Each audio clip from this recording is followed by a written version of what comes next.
अस्सलाम वालेकुम नाज़रीन, आप देख रहे हैं धरती न्यूज़। मैं हूं आपका मेज़बान सैयद ज़ुहैब बुखारी। नाज़रीन, आज हम एक ऐसा मामला लेकर आपकी खिदमत में हाजिर हुए हैं जो कि सोशल मीडिया पर ज़ेरे बहस आया हुआ है। यानी हम बात करेंगे नूर मुकद्दम कत्ल केस के हवाले से। नूर मुकद्दम कौन थी, किसकी साहबजादी थी और जो मुलजिम है ज़ाहिर जाफिर, ये कौन था, तमाम तरह हक़ाइक़ से पर्दा उठाएंगे आज हम इस प्रोग्राम में। सबसे पहले जो सवाल आता है कि नूर मुकद्दम कौन थी, यानी कि नूर मुकद्दम किसके साथ उनका ताल्लुक था। नूर मुकद्दम पाकिस्तान की साबिक सफीर, जो पाकिस्तान के साबिक सफीर हैं साउथ कोरिया के शौकत मुकद्दम की बेटी थी, जबकि जो मुलजिम है ज़ाहिर जाफिर, इसका नूर मुकद्दम के साथ बहुत ही गहरा ताल्लुक था, यानी कि बहुत अच्छा ताल्लुक था। सोशल मीडिया पे कुछ दिनों पहले एक वीडियो वायरल होती है, एक शादी की तकरीब में दोनों आपस में डांस कर रहे होते हैं, यानी कि इनका आपस का इस तरह का मामला था कि ये शादी के लिए भी तैयार थे। दोनों फैमिलीज को पता था कि इनके आपस में ताल्लुकात थे और दोनों एक दूसरे से शादी करने पर भी रजामंद हो चुके थे। लेकिन जो सवाल है कि सवाल ये है कि ये मामला इस हद तक कैसे पहुंचा, ताल्लुकात में जो ये जो मोड़ आया है, ये किस वजह से आया है, ये क्या एक सीन बना है कि जो दोस्ती थी वो दुश्मनी में बदल गई, दुश्मनी से लेकर ये अब जान ले गई है। ये क्या माजरा पेश आया है, इस पर हमने आज बात करनी है। वजह क्या बनी कि जो ज़ाहिर जाफिर है उसने नूर मुकद्दम को अपने घर क्यों बुलाया। कत्ल करने से 2 दिन पहले जो ज़ाहिर है उसने अमेरिका का टिकट बुक करवाया हुआ था।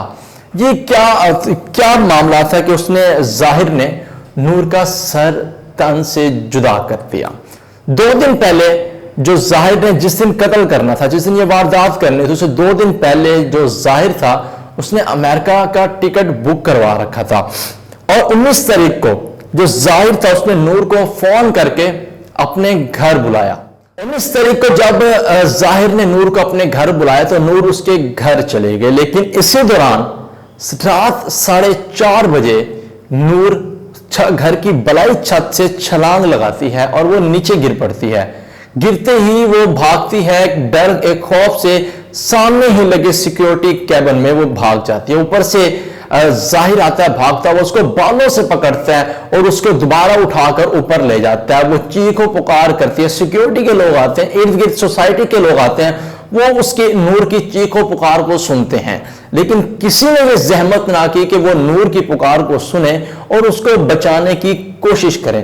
लेकिन जब उसको ऊपर लेकर जाता है तो 3 घंटे तक वो मुसलसल उसको मार पीट करता रहता है। वो 3 घंटे किसका इंतजार करता है, जो मुलजिम है वो किसका इंतजार करता है। 3 घंटे तक लोगों को भी पता था कि ये मामला चल रहे हैं, नूर की चीखों पुकार जारी थी, वो अपनी जान बचाने के लिए लोगों को उस तलब कर रही थी कि मेरी जान को खतरा है, मुझे बचाया जाए, लेकिन सोसाइटी के लोग वो उसकी मदद को ना पहुंचे। और सवाल ये उठता है कि किसी ने पुलिस को इत्तला तक न दी। 3 घंटे तक वो उसको मारपीट भी करता रहा, लेकिन किसी ने पुलिस को बुलाने की जहमत ना की। बहरहाल पुलिस ने मुलजिम ज़ाहिर जाफिर को इस वक्त गिरफ्तार कर लिया है, तहकीकात जारी हैं।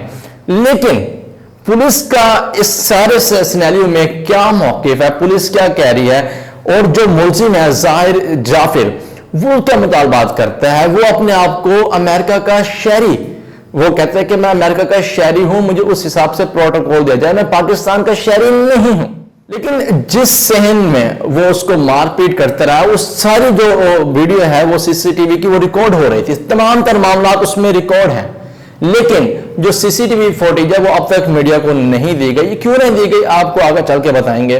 लेकिन सोचने की बात यह है कि किसी ने पुलिस को इस बात की इत्तला नहीं दी, बकौल पुलिस कि किसी भी शहरी ने या सिक्योरिटी गार्ड ने हमें इस चीज की इत्तलात नहीं दी। बहरहाल अब क्या सूरत हाल है, अमेरिका इसमें मुदाखलत पे आ गया। अमेरिका का जो सफीर है वो स्पेशल ज़ाहिर जाफिर से उसकी मुलाकात हुई है और उस मुलाकात के दौरान इस्लामाबाद की पुलिस भी मौजूद थी, लेकिन कुछ घंटे बाद उनको वहां से भगा दिया गया। क्यों भगाया गया? क्या अमेरिका इसमें मुदाखलत कर रहा है? क्या ये रेमंड डेफस वाला केस यानी कि बनता आपको नजर आ रहा है? क्यों अमेरिका इसमें मुदाखलत कर रहा है? लेकिन पुलिस की जानिब से कहना है कि ये दोहरी शरीयत का मालिक है, यानी कि पाकिस्तान का भी है और अमेरिका का भी है, लेकिन इस वक्त اس نے جو واردات کیا وہ پاکستان میں کیا، تو پاکستان کے قانون کے مطابق اس کو ہم سزا دیں گے، یعنی کہ اس سے ہم نپٹیں گے۔ اب سوال یہ اٹھتا ہے، کیا واقعی ملزم ظاہر جعفر کو امریکہ کی پوری سپورٹ حاصل ہے؟ کیا واقعی یہ ایک بااثر شخصیت کا مالک ہے؟ یہ تو آنے والے دنوں میں پتہ چلے گا، آنے والی تحقیقات میں پتہ چلے گا کہ اس کے ساتھ نرم گوشہ اپنایا جاتا ہے، نرم رویہ رکھا جاتا ہے۔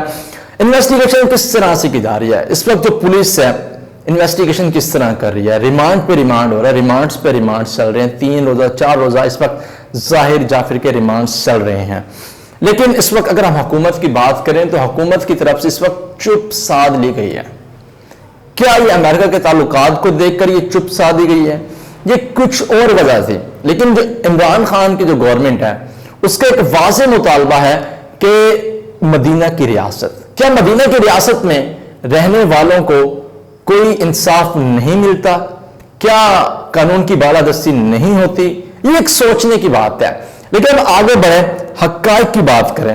اس وقت جو حقائق، جو کہ کرنٹ حقائق جو ہیں، نور کس سے رابطے میں تھی؟ قتل کے دن جو نور کے آخری جو 6 سے 7 گھنٹے تھے وہ بہت امپورٹنٹ تھے۔ تحقیقاتی اداروں کی جو رپورٹ ہے اس کے مطابق جو نور کے آخری زندگی کے آخری 6 سے 7 گھنٹے تھے وہ بہت امپورٹنٹ تھے۔ ہم اس کی کالز ٹریس کی جا رہی ہیں، کس سے رابطے میں رہی، کس سے وہ کانٹیکٹ میں رہی۔ جو نور کے جو آخری 7 گھنٹے تھے وہ بہت اہم تھے، لیکن جو نور کی آخری کال تھی وہ اپنی والدہ کے ساتھ محض 3 منٹ کی کال ہوئی تھی، یعنی 3 منٹ جو نور کی آخری کال تھی زندگی کی وہ 3 منٹ تک اپنی والدہ کے ساتھ رہے۔ جبکہ جو ملزم ہے ظاہر جعفر وہ بھی نور کی والدہ کے ساتھ 2 بار رابطے میں رہا، یعنی کہ 2 بار اس نے رابطہ کیا۔ یہ ماجرا کیا تھا؟ اور اس کے بعد جو ملزم ظاہر جعفر ہے وہ اپنے والدین کے ساتھ مسلسل رابطے میں تھا۔ اس نے 7 بار اپنے والد کو کال کی اور 3 بار اپنی والدہ کو کال کی، اور جو کالز کی جو دورانیہ تھا وہ بھی لمبا تھا کافی، یعنی کہ 31 منٹ 29 منٹ اور 17 منٹ پر، یعنی کہ یہ کالز، یعنی کہ اب سوال یہ اٹھتا ہے کہ ملزم جعفر کے جو والدین ہیں کیا وہ بھی اس سارے کیس میں ملوث ہیں یا نہیں؟ بہرحال ان کو بھی شامل تفتیش کر لیا گیا اور ان کو بھی گرفتار کر لیا گیا۔ لیکن یہاں پر ایک امپورٹنٹ بات یہ ہے کہ جو ملزم ہے ظاہر جعفر، اس کے والدین نے صاف انکار کر دیا کہ ہمارا کوئی تعلق نہیں، ہمارا اس کیس سے کوئی تعلق نہیں۔ لیکن آپ لوگوں نے اس کیس پر مسلسل نظر رکھنی ہے، اس پر دیکھنا ہے کہ یہ جاتا کس رخ پہ، کیونکہ حکومت کی طرف سے چپ سادھ لی گئی ہے، امریکہ اس میں انوالو ہو چکا ہے، اس وقت اس کے سفیر سے رابطے میں ہے، کہاں تک یہ جاتا ہے؟ کیا جو ملزم ظاہر جعفر ہے اس کو بھی ریمنڈ ڈیوس کی طرح ایک کیس بنا کے اس کو بھی چھوڑ دیا جائے گا بقول ان کے کہ یہ ایک شہری ہے امریکہ کا؟ کیا اس کو قرار واقع سزا ملے گی یا نہیں ملے گی؟ یہ تو آنے والا وقت ہی بتائے گا۔ ناظرین، آخر میں بات کریں گے حکومت کی نااہلی کے بارے میں۔ مدینہ کی ریاست جس کو کہا جاتا ہے، کیا مدینہ کی ریاست میں اسی طرح قتل و غارت ہوتی رہے گی؟ کیا اسی طرح جو انسانیت کی کوئی قیمت لگائی جائے گی؟ ایک سوال ہے۔ عمران خان صاحب اس پر کیا کرنا چاہ رہے ہیں؟ جو ان کی گورنمنٹ ہے، فیڈرل گورنمنٹ، اس پر کیا کرنا چاہ رہی ہے؟ تحقیقاتی ادارے کیا کرنے جا رہے ہیں؟ یہ تو آنے والا وقت بتائے گا، اور یہ کیس کس نہج تک جاتا ہے، کس حد تک جاتا ہے، آپ نے اس پر کڑی نظر ضرور رکھنی ہے۔ اگر آپ کو ہماری یہ ویڈیو اچھی لگی تو اس کو لائک ضرور کیجیے گا۔ اس کے علاوہ ہمارا چینل دھرتی نیوز کو سبسکرائب کرنا بھی مت بھولیے گا، اور ساتھ ہی لگے بیل آئیکن کو پریس کرنا بھی مت بھولیے گا۔ اسی طرح ملتے ہیں کسی اور پروگرام میں، تب تک اپنے میزبان سید زہیب بخاری کو دیجیے اجازت۔ اللہ حافظ۔